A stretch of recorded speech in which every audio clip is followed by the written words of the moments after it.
Guys of a Certain Age is brought to you by no one. Absolutely no one. Except these dudes walking down memory lane. Now let's head to the studio to see what they misremember next. It's the almost summer vacation version of Guys of a Certain Age. At least one of us is about to get out of here. Robbie Koblenz in studio alongside Art Shirley and Jay Reed. Jay, you have to talk faster because I have to leave after this. So that was way too slow, Jay. I'm recording. I'm timing. Okay. Eeyore. Winnie the Pooh. Nobody likes me. That's really good. It's a very good Eeyore. Oh, was that Eeyore? I was just actually saying. You were doing your Jay. I was just doing an open monologue. I thought you were doing your Jay impersonation. Oh, bless your heart. All right, let's jump into some Geeks of the Week. Who wants to go first? I'll go first. Okay. Quick news about Star Trek, the movie universe. We talked a little bit about this a couple of weeks ago, I think, last time I was here. They have shelved all projects involving the Chris Pine, the Kelvin universe, that whole group of movies. They're not going to do a fourth Star Trek with that crew. Because all the actors wanted way too much money. Because they wanted way too much. And they're all famous And now. really, the last movie didn't perform all that well. No, it wasn't very good. Also, they're doing really well with their TV stuff. I think we've mentioned it, especially Strange New Worlds is doing real well. But they are going to go back and do a movie, and they've already got Holly Hunter attached to it. Oscar-winning actress Holly Hunter is going to be in a Star Trek.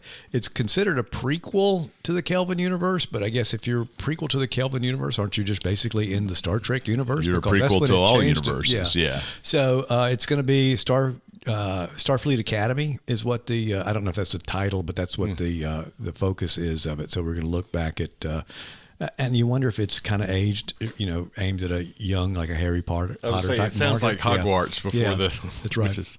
It's also going to include the first contact, that humans made with an alien race, which I think has been done already. Well, yeah, I mean first contacts. So they said they may be retconning a lot of, which I don't think is going to be very popular. Star Trek First Contact. Guess what? That's about First Contact. Yeah, because we didn't do our research. Because that's when Zach Efron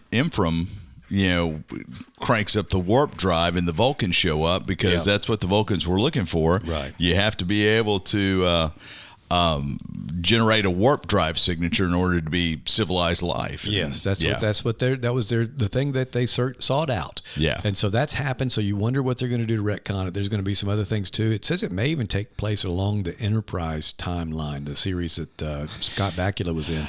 Again, to me, it just seems like something that's probably not anybody's looking for.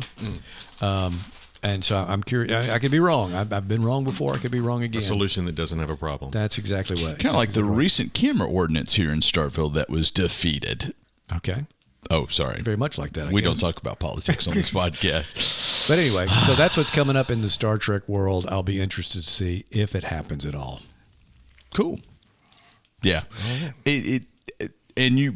We've talked about this. You're not watching Discovery at all. Apparently, No. Discovery has got some callbacks to Mirror Universe Enterprise. I think we're pretty close to wrapping that season up. I think they're close. They may have already. And wrapping the series up. Yeah, right. Series finale as well. So I may go back and watch this season just to kind of see. And because we do have Paramount now as part of some of the package we've got. So. You're on the Paramount bandwagon. Yes, Paramount bandwagon, which we really like Paramount. Yeah. Mm-hmm. Did either one of you guys watch Masters of the Air? Yeah. Oh, yeah. We're like one episode away from finishing it. We watched it. Like it? We watched it. I loved it. Yeah, I think we talked about it at some point on here, and I think I was the only one. I guess I was the only one. I thought you had it because we were watching it. We were watching it, in real time as it came out. It was appointment television. You went back to World War II and watched it. That's right. Yeah, we lived it.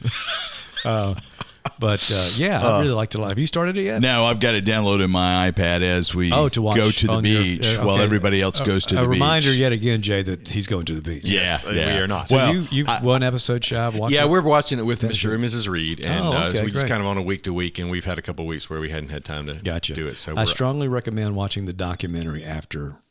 Okay, it's an hour-long documentary. Somebody mentioned that. Yeah. So.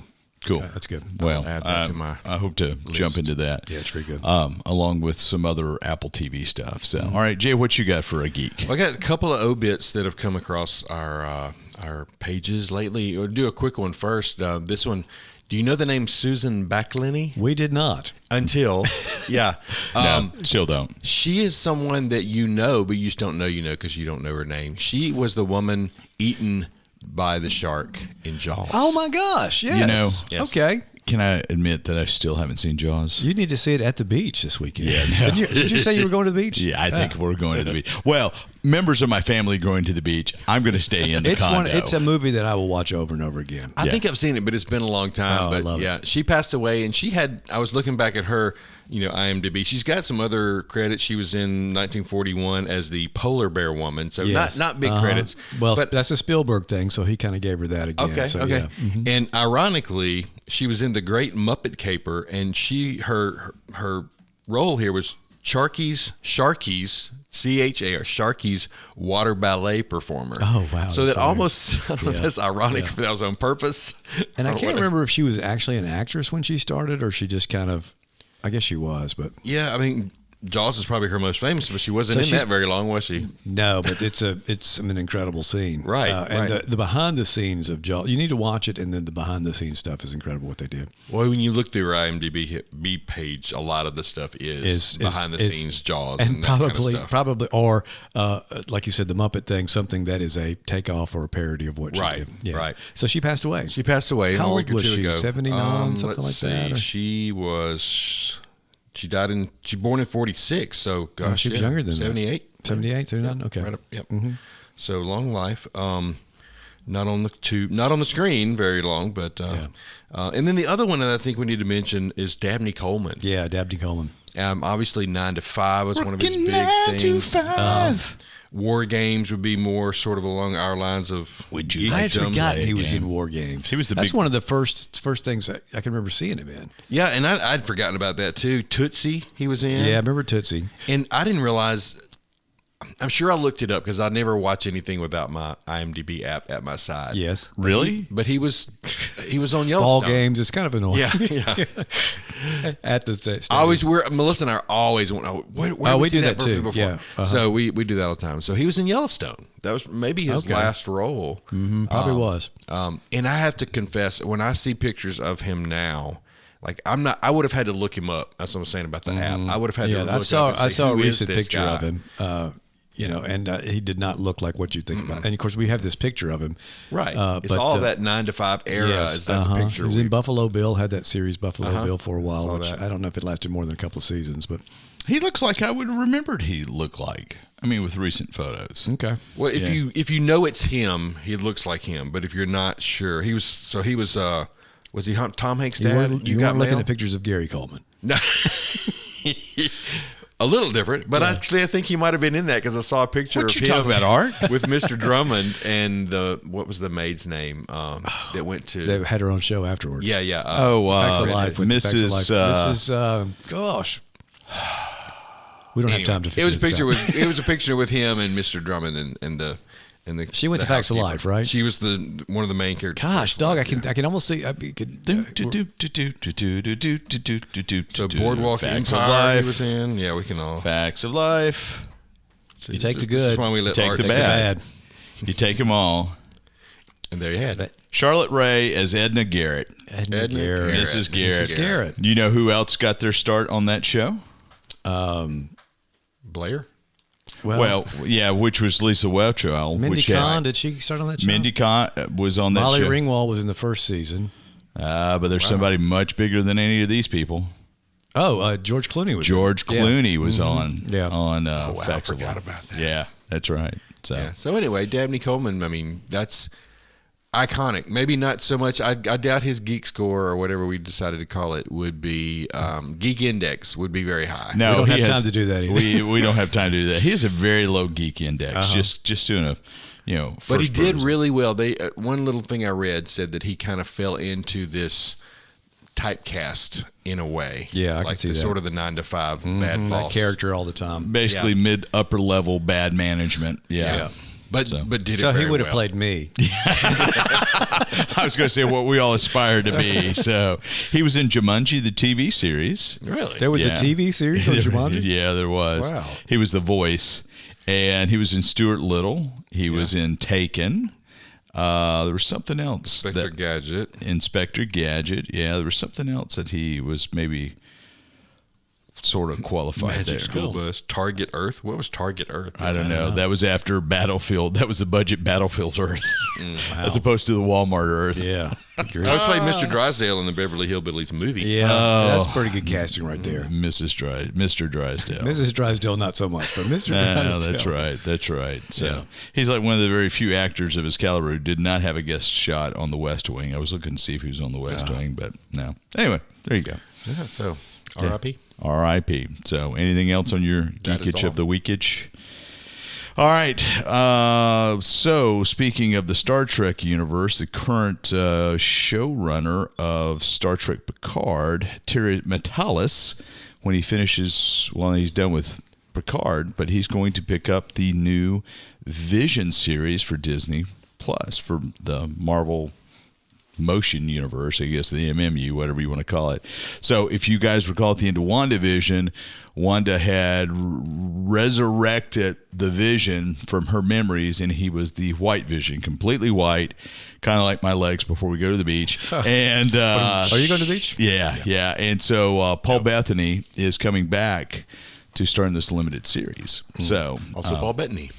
I love Paul Bettany. So he would have a fairly high geek index. Oh, yeah, I think Yeah. so. So anyway, that's going to be coming down the pipe. If you guys recall a few weeks ago, the Robert Iger basically said, hey, we're going to do less movies, less TV series, and try to make Marvel and Star And Wars it still better. seemed like a lot. Well, I mean, it's on the back end of what we've got coming along. Yeah, So, okay. I mean, you've got the Agatha All Along series, which was in development before Right, Iger that's got true. back. So you've got WandaVision. I don't know what else we're gonna. I'm looking at the article from the 7th, but it's going to be interesting to see how they streamline.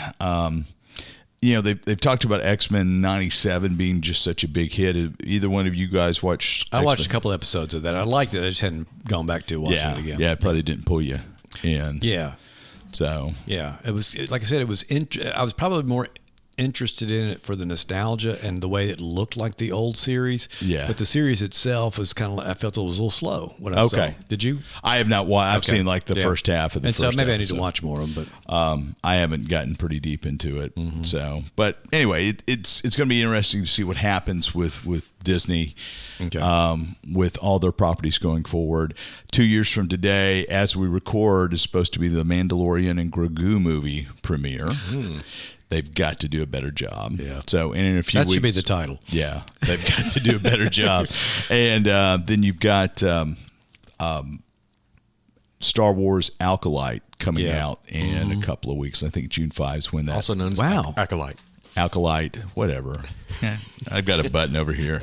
All right, Jay's gone. So When I start screaming. yeah, that's okay. Well, we'll commit you sooner than we were planning on. The listeners are way ahead of you. Yeah. Make it stop. Oh, bless his heart. Bless his heart. So That was at all of us. That was not. was it? Yeah, I think so. Okay. All right. Well, that's It good. is now.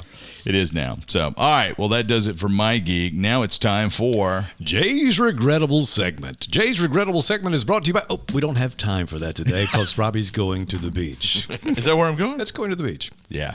And I started to mention that as a sponsor where he's going, but we don't want the public to know. Oh, no. I don't know that I really know. Paparazzi would be all over. The paparazzi. Well, they would also show it 3 weeks late. Yeah, well, that would be a problem. This is where Robbie was.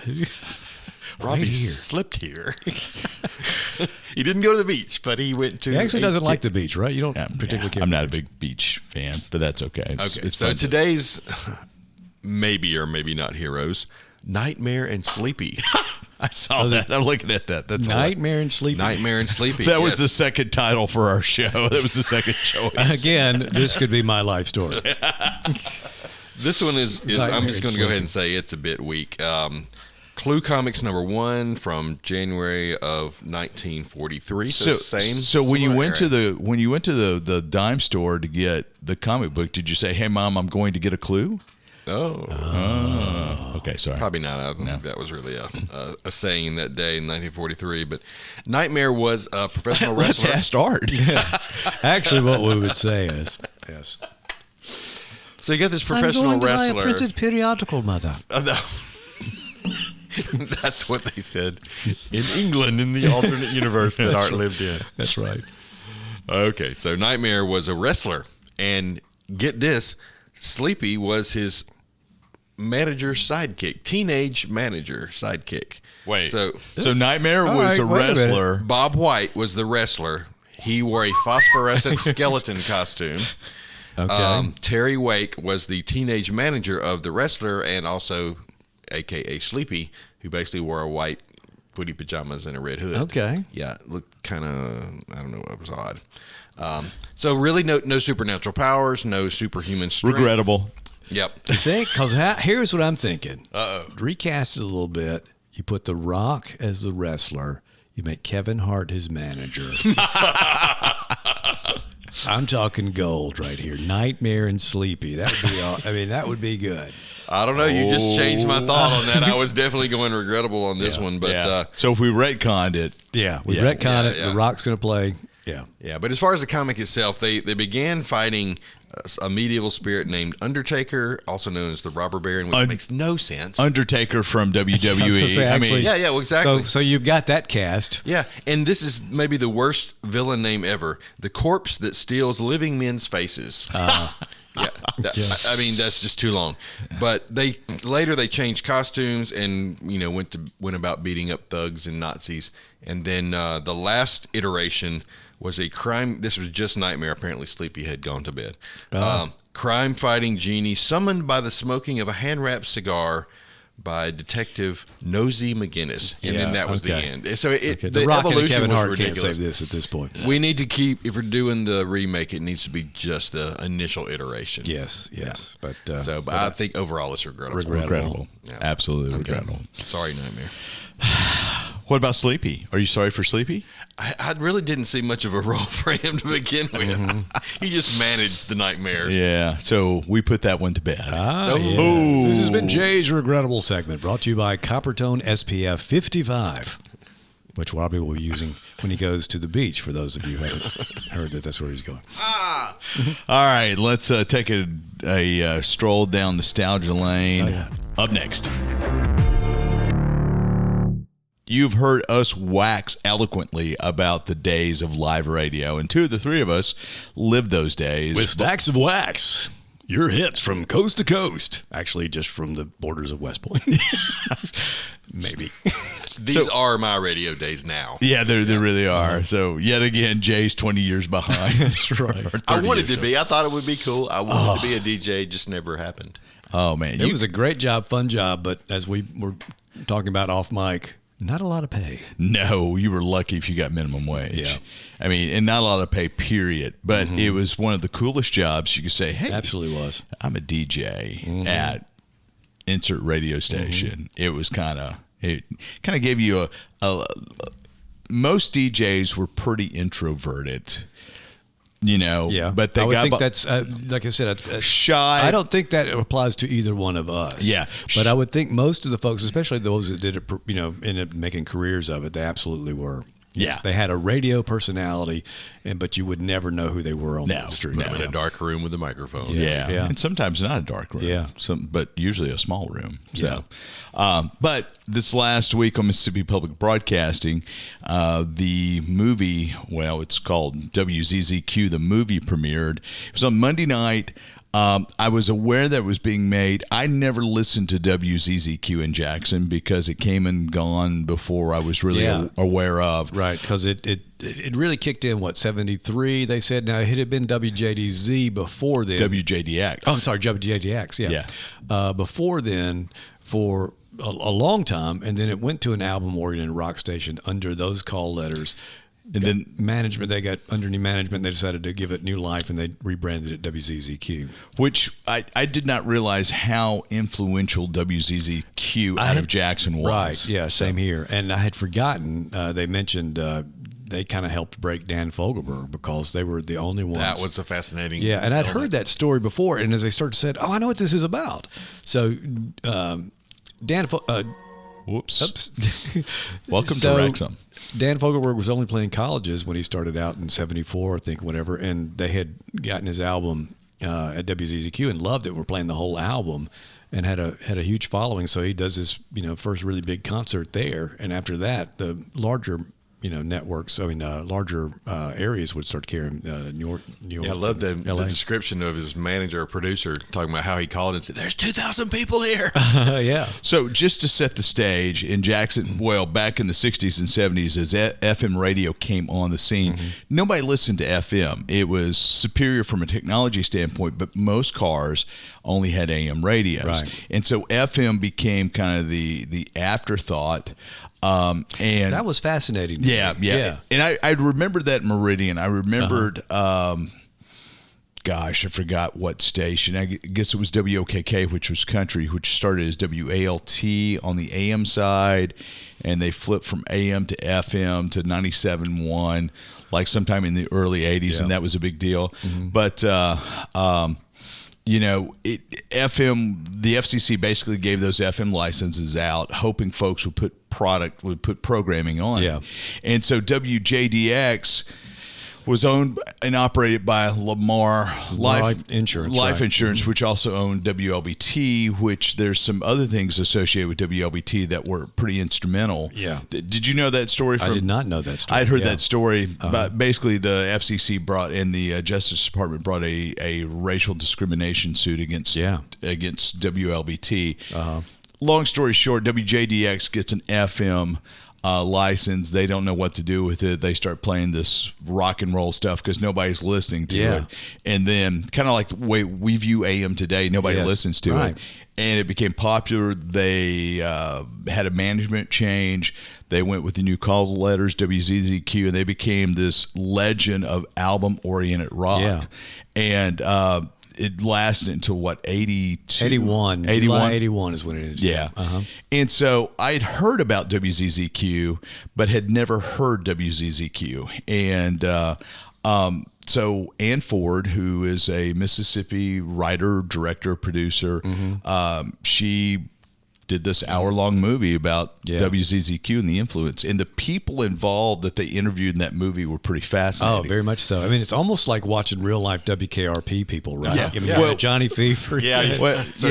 Well, Ward Emling, who was interviewed on that, he was the longtime film commissioner for the state of Mississippi. And Robert St. John, a restaurateur who's got a half a dozen restaurants around the state, he was interviewed. He was a big WZZQ fan. And see, they had a WZZQ reunion about a year ago. Which was at not Thalia Mara. What's the performance hall down in Thalia? What's that? That's it. No, not Thalia Mara. It's the one right next to where it's in Fondren. I cannot remember. I know what you're talking about. I've shot there. Yeah. Anyway, they had a reunion there, so they shot a bunch of interviews. And so this is an hour-long documentary about an influential rock station in Jackson, Mississippi. You think, why should I watch that? It was the first AOR, album-oriented rock FM station in Mississippi, or in the South, the Southeast. And so it became incredibly. There were a lot of things that happened. There were a lot of. They would take folks to Memphis on took buses. road trips to concerts. Talking about going to Chicago, and those were apparently some really wild times. Party buses. He said we left the day before and still got there late. And before we got on the bus, we were naked at the reservoir. I was like, that's right. That's right. Further details. We were born too late, gentlemen. That's right. But I wasn't, as we pointed out. You were too old. I was back too then. old. That's right. So where's the Bing Crosby, for Pete's sake? Well, then it sounded like they were given a lot of freedom, especially in the earliest because days. nobody was listening. Nobody cared. But that's what made them. I got the feeling that's what made them so iconic. Is they had that freedom for so long. And they kept calling themselves freaks, very much in line with the Freak Brothers and all that stuff that was going on, and that you associated with California, probably primarily New York too, but certainly not Jackson, Mississippi necessarily. But they hosted a lot of events. They had they did things at the fair. They talked about the remote vehicle that they had, the big glass wagon, and it's an incredible thing. It really only lasted about 7 or 8 years. But it was that influential, and that that well remembered with that generation. And I remember, in college, friends of mine that were from Jackson and Jackson area, all of them had the WZZQ bumper stickers on their, coolers and, T-shirts and all that kind of stuff. And they were huge fans of it. But I was kind of the same way you were. I don't remember hearing it. Now, George Abod, friend of the show. Hello, George. And another friend of ours, Don Connolly, listened to it. Then they said that because they had older brothers that were aware of it, they were listening to it. And they're one of the few people I knew that had like a true stereo system. With, I had just an AM radio. And our big thing was trying to pick up WLAC when it got dark, got late at night or whatever. You could pick that up. Yeah. But we really didn't, like you were saying, we didn't have FM radios. We had one in our home. And, the parents were listening to easy listening stuff on that. Yeah. So we didn't hear it. So we didn't know about it. But until, these friends of mine introduced me to it. Well, I thought that was a fascinating part of the story is they knew nobody had AM radios in their car, so they sold these FM converters. Yeah, because I remember those FM converters too. Do y'all remember seeing those things? Yeah, that in an 8-track tape player and a FM converter all hooked in under your car. Yeah, no, I remember. Yeah, Radio Shack, again, they sold those kind of things. Radio Shack, yeah. But those commercials, they did. Yeah, and then people were requesting the commercials. The pothole. I mean, that was hilarious. And it still happens today. Yeah. You get lost in a pothole in Jackson. I thought that was, apparently nothing's changed that much. That well, really I was talking to Kathy Kinney, who Art and I both worked with. She grew up in Jackson. Yeah, that's right. And she went to we were talking about it a couple of days ago. She said she went to a small private Baptist, like through 7th grade school in Jackson. Then she went to Jackson Prep. And she said, like, 8th grade, she walks in, and there's this wild mural with WZZQ in the middle of it. She's like, oh, cool. I've made it to the cool people, Yeah. And so it was that influential. But I think in a text message to you guys, I said, I had kind of the same feelings that those guys had about Q101 and Meridian, WJDX. Wasn't as, it was a 100,000 watt station. It didn't have the impact that ZZQ did. But it had, well, that's what we were talking about. What's your station that you remember growing up, if there was one? Yeah. But it did have a fairly large impact because it bled over into Alabama, and they had their morning crew. They did their pre-produced bits like that. So there was a lot of nostalgia there for me. So. And Rock 103 from Memphis is probably the closest local station because we, again, it was an FM station, but we could pick it up. This was later, and we certainly listened to it when I was at school, but in college. But so there are stations that you just kind of, and this is one thing I liked about they said in the documentary that was when WZZQ ended. He said that was radio for a lot of these people. It wasn't just a radio station. It was their soul. It was locked into that station. A lot like MTV we had talked about a few weeks ago. Yeah, I thought about the same thing. How you would put it on, and that's where your television lived. It regardless, tune it in and turn off and break off the knobs. That's it. That's right. Yeah, regardless of whether you're paying attention to what's on the shot, on the screen or whatnot. So but I thought too about they said that FM in a lot of ways was being used to play classical music, this kind of thing. And, where I worked, WROB AM, WKBB FM, the FM station was an automated thing, reel to reels, and it was playing, not necessarily classical, but certainly easy listening music, from the 40s and 50s. And probably programmed by Century 21. No, it was actually done before that. I think they got that thing later, but the owner of the station or the program director of the station actually put those reels together. And everything was automated. So it would, when it was time for a commercial, it would click, didn't matter where in the song it was, it would stop, play the carts of the commercials, whatever. And they were all loaded up in this bin that would go. And so you're thinking now, wow, I can't believe they dedicated the FM part of that. Yeah. But that's what it was. And this was, I was there until like 84, did some stuff through college. And it was still that way. And AM was doing, top 40 and R&B at night. But it was just, it's weird now to think that the AM was the big, and FM was kind of a lost leader for me, So I got, the only time I've ever been fired, I got fired from WFEZ before, and I went back to work when it was WMER, but I got fired from WFEZ because I screwed up the automation system. It had like all 5 reels running at the same time, and it burned out the power supply. And then I kicked it because I was so mad, and I dented one of the front cart players. Wow. So Terry Barber calls me in the next day. And I guess it was WMER. He's got my check prepped. Like, sorry, man, we got to let you go. Yeah.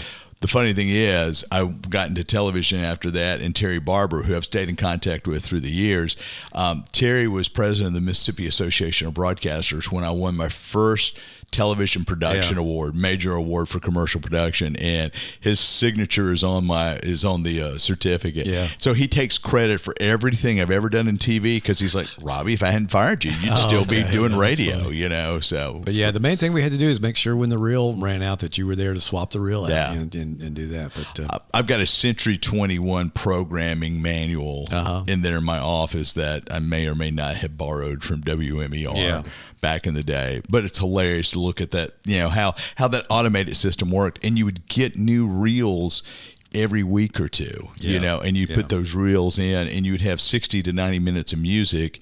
Yeah, with six. And I may be misremembering it, but I thought this was something that Jack King put together. Oh, very well could have, because when we went with the Christian rock format, because we had a cable cast FM, and so we'd made our own Christian rock reels, and you'd put a guard tone at the end of when you're going to start the fade. So 2, 3, 4 seconds before, you know, the song ended, you would punch a button, and it would have a high frequency tone that none of us could hear, but the machine could pick up and would cue the next song to start. Yeah, okay, you know, and then, you know, you would tell it to do, you know, play reels 1, 2, 3, 4, you know, a tune from each of those reels, and go to cart 1, cart 2, cart 3 for commercials, and come back to, and that's how you program it. So, but I was kind of fascinated by just watching the documentary. The first thing I saw was Eudora Welty's father was the president of Lamar Life or something like that.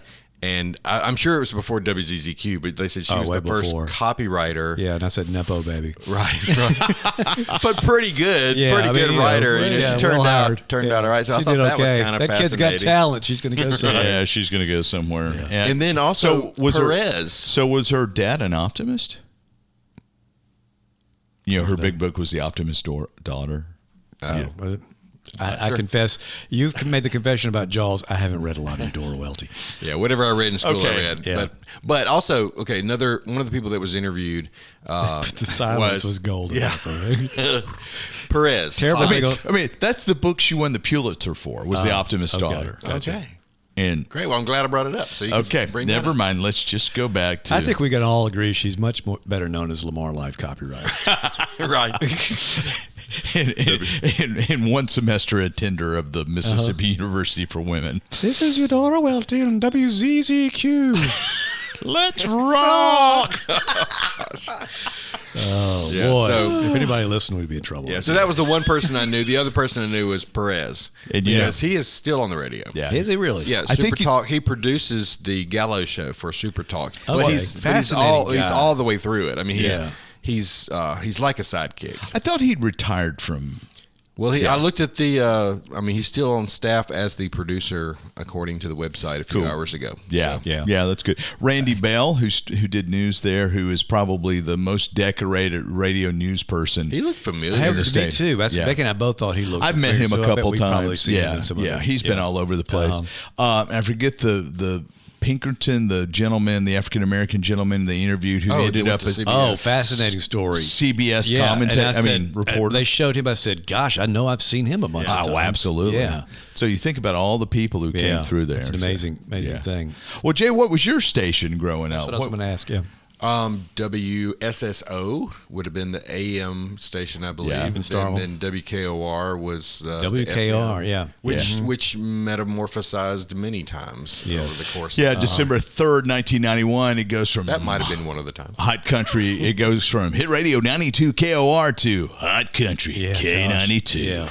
I was there. Yeah, I have the T-shirts on both sides of that. See, and that's one of the things I thought was funny.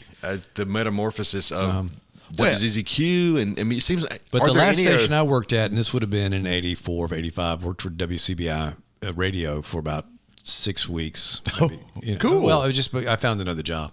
I mean, I got it just to kind of make ends meet. But the one reason I found another job is because they were switching to country. Okay. As everybody was at that time. Yeah, so country became the haven you went to make money because you grew up from rock and you listened to country, and folks who listened to rock usually didn't have money to spend. Yeah. You know, That's right. So, That's right. What was so? Because they were spending on something else. Yeah. So really. So Norval Williams and Joe Phillips, Mr. Phillips owned WSSO. Yeah, I remember Dennis Hudson. He's Dennis Hudson, the name that I knew. I wish I could have worked at KOR in the late 80s when it was Dennis Hudson and Mike Grace. Where was Butch I Luke? remember Mike Grace, yeah. Where was Butch? Happy Butcher. You may remember? Yeah, Happy Butch was at He was on Columbus. several stations. He was in Columbus. He was in Columbus, Columbus, yeah. So Mike Grace is actually still doing radio in Montgomery. He's doing a daily sports talk show. Okay. And so I've got become friends with Bart Heisch, who is his college basketball guy on that show. Yeah. And Mike doesn't remember me from Adam, but I interviewed with Mike to work at KOR, and he left and went to Mix 106. Okay. So him and JT, John Thomas, who was on Super Talk forever, JT left.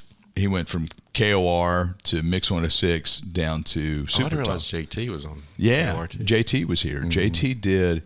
Oh gosh, that was a great lineup. You had Mike Grace in the mornings. You had JT over lunch. You had Jim Scott, Jim Hyman doing the 2 to 6. No, Bob Yarbrough was over lunch. So Bob Yarbrough had been at Q101, and then Kevin Birchfield, Kevin James did the nights. That was a great lineup. Local radio, I just miss it. Yeah, So, and the way it was done back, they showed the control room from WZZQ, and it was smaller than what we had at WROB, but it was literally a closet, but you had that control board that looked very familiar. Where you with had the view meters and the program and cue. Yeah, Yeah, You yeah. had 2 turntables, which brought that up. Yeah. and you had all these pots that brought different levels up for your microphone and your different tables in your cart. And you player. took your pot all the way down, and you got into audition mode. Yep. You click past past 0. one, Yeah, and so you could. So then you could hear when you were queuing up the record. So did you, the name of the production company that did the documentary was called Q-Burn Films. Oh, really? So okay. you remember Q-Burn on records? Yeah. So what would happen, Jay, is Needles, if you played a record a lot and you would play to the beginning of the record, stop, and then you would back it up to get it where it would start immediately. If you did that a ton of times, you would basically burn into that groove, and it was called Q-Burn. Okay. So as opposed to Ken Burns, Q-Burns. Q-Burn. So And also, it's like, you could tell as you were learning, because if you didn't back it up quiet enough, you'd get this, and then things starting off. So yeah, that's it. But none of that happens anymore. No. That was just a fascinating time. you remember? Did you ever have the Techniques direct drive turntables for your? Yes, that's what we had for our turntables. Man, those I were believe that's right. As those- opposed to, Yeah, there were some belt-driven stuff before that, but Techniques came in with those direct what drive. year turns- was that?